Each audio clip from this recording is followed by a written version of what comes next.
I'm the Gentleman Wake, and welcome to Season 3, at least what I'm calling Season 3, finally back after a protracted and busy hiatus. In this episode, I'm going to give you a summary of what I've been up to and what you can expect from the Gentleman Wake YouTube channel and brand in 2021. Also, I'm going to be reviewing the Avengers Iron Man playing cards and giving away a copy, so stay tuned for that. And remember, for the best in cinematic reviews, hit that like, subscribe, and ring that notification bell.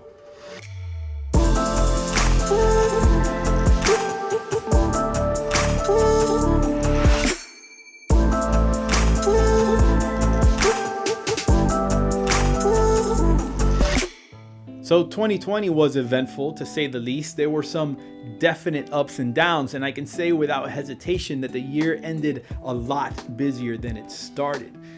But once again, I want to thank all the amazing backers for the Tale of the Tempest playing cards Kickstarter campaign. You made it a resounding success, funded in 4 minutes. It was a fantastic culmination to a legitimately stressful few months. We worked tirelessly to get that campaign out to you, and we're floored by the support it received. Since then, I've been working diligently behind the scenes to make sure that we get the decks completed on time and in the hands of backers. The cards are currently being prepared and printed by Cardamundi, and meanwhile Lotric is hard at work getting the tuck boxes and the highly limited edition Dynastine and Prism editions printed. Additionally, I've been preparing the next TGW branded deck of playing cards, a collaboration I am proud to announce. Kevin Cantrell Studios is working on a deck called The Successor. If you're a member of our Discord channel or a patron of the channel, then you've surely seen some of Kevin's beautiful artwork for that deck already. And I'm going to be sharing a lot more with you, the viewers, as we get nearer to the launch date. I still have the Tempest to fulfill after all. Still really excited about that. Although a lot of you have been asking me when I would return to making videos. The truth is, between the campaign and the slew of production work I received during the last few months of 2020 leading into 2021, plus the exciting and extremely needed improvements to my home office and editing station, I really just didn't have the bandwidth to get back to making videos. In fact, I have quite a backlog of items I want to show you and talk to you about, and I really can't wait to get started, which actually leads me to my next point. Although you can expect me to continue to provide the very best in playing cards reviews, I think I want to start featuring some other items on the channel that have recently piqued my interest. As a collector and gamer and tech head, my interests obviously extend way beyond playing cards. And I really believe that some of the things I want to show you will be really cool discoveries for some of you in the audience, and will potentially open up this channel to new folks, which of course would be great for the channel's growth.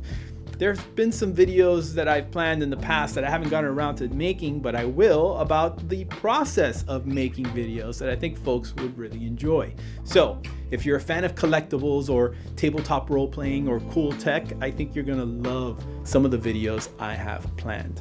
Still, let me reiterate, this doesn't mean playing cards are going away. Far from it. You can take the success of the Tempest as a reaffirmation that the TGW brand will hopefully always be a player in the playing cards world, pun intended. All right, so usually the beginning of a new season has a facelift or a change of scenery. I know some of you have already no doubt noticed that we're not in the usual gentleman study. Don't worry, I'm sure we'll be back at some point. But for now, welcome to the revamped TGW editing suite. And you're probably wondering why you've never seen this space before. And frankly, it was probably because I was embarrassed to show you. This room looked nothing like this prior to the overhaul it's been given. Another reason to be in this room right now is that, quite frankly, it matches the deck we are featuring in this episode a little bit better than the Gentleman's Study would. These are the officially licensed Avengers Iron Man playing cards from Card Mafia and Kevin Yu.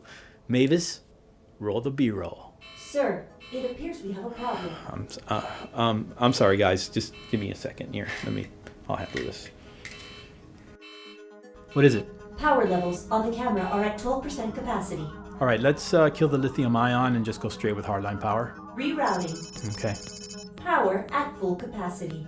All right, is the lens focused? Affirmative. Ready to shoot, sir. All right then, let's launch the B-roll. The most interesting aspect by far of the Iron Man playing cards is undoubtedly the tuck case, constructed of the highest quality premium red matte cardstock with gold foil and red foil accents. The tuck case is a multi-layered design created to mimic the interlocking high-tech armor worn by the namesake Avenger. The tuck is centered around the now famous Iron Man arc reactor. The sides read Avengers and playing cards. Nobody cares about that, Mavis. There is a 100% occurrence of tuck case copy mentions in previous GentlemanWake deck reviews. That can't be right. Recalculating. Recalculating. 100% occurrence confirmed. Well, alright then, let's just get on with it.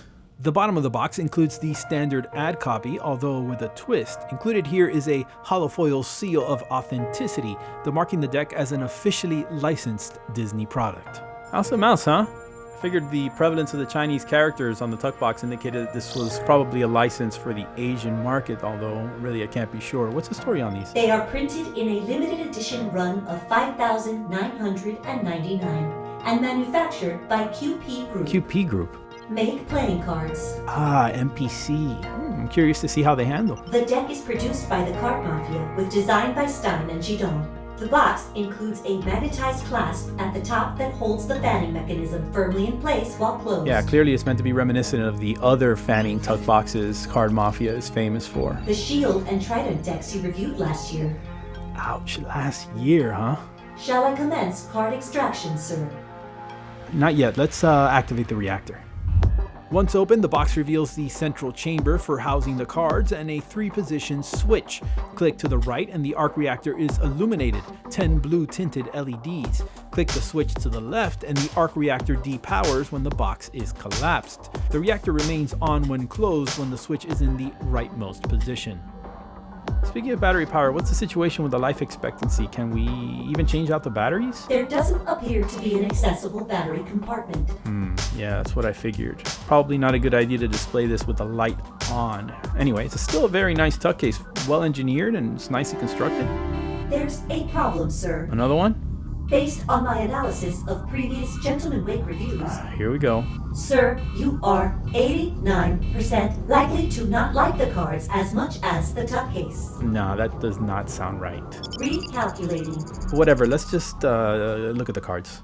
The cards are definitely a bit less interesting. The black background card backs are designed to once again portray the arc reactor in dark blue in the center, surrounded by red lines that almost feel like the technical drawings you would find on a schematic. Yeah, like the ones in the end credits of the first Iron Man movie. The card backs say Avengers, sir. Yeah, I'm aware they say that. In fact, why do they say Avengers? Unknown, sir. Perhaps a promise of more decks to follow. Well, I hope they change something. The design is not to your liking. It's a little dark and a little muddied. I feel like it's missing something. The gold accents found on the top. Yes. The front of the cards feature some unique pips, red for the heart and diamond pips, inverted white for the spades and clubs. They are meant to echo the armor schematic design elements, but instead they create the opportunity for confusion. There's a 56% chance of mistaking a spade for a club. Yeah, and the pips in the index aren't very legible either. The aces feature some larger pips, with the ace of spades being the traditional power card. The jokers are alternating colorways of the same design, and the one included ad card features a silhouetted shot of the core group of Avengers: Hulk, Thor, Captain America, Black Widow, and Hawkeye. Indeed, perhaps promising a return to the series with later decks. The core cards feature one-way line art style drawings of different Iron Man suits, although the traditional mark numeration is omitted, so there's really little way of knowing which ones in particular are depicted. Also, the line work is not ideal and a bit difficult to make out. Shall I destroy them? What? No, don't. I mean, they're fine. They're just a little bit of a missed opportunity. I used to collect 1/6 scale Iron Man action figures, and the different versions are just very cool. Pulling from the archives. There's no video of the Iron Man figures. However, Wait. I found this. Nobody wants to see this. 89% probability viewers will comment Can we otherwise. just get on with it? The deck, as mentioned, is made by MPC and honestly handles quite well. Easy springs and fans, although the back design doesn't do it any favors, being relatively low contrast. Having said all that, I think this deck is a definite inclusion in the old playing cards collection for any fans of Marvel, Iron Man especially. And for those looking to get the newly released Avengers playing cards from Theory 11, I think it stands to be a very nice companion piece. I think as well, fans of outstanding tuck cases in general will be thrilled. This one is definitely a best of the year candidate. In anticipation of the expected release of this Iron Man deck, Kevin Yu and Card Mafia has also been kind enough to offer a deck of these cards to one lucky winner. Here's what you have to do for a chance to win. 1, like this video. 2, be a subscriber to this channel. And 3, I hit a secret code phrase somewhere in this video. Find it and answer it in a comment below. All right, well, I hope you guys enjoyed this video. For some more great TGW content, click right here. Thank you so much for watching. I'll see you next time.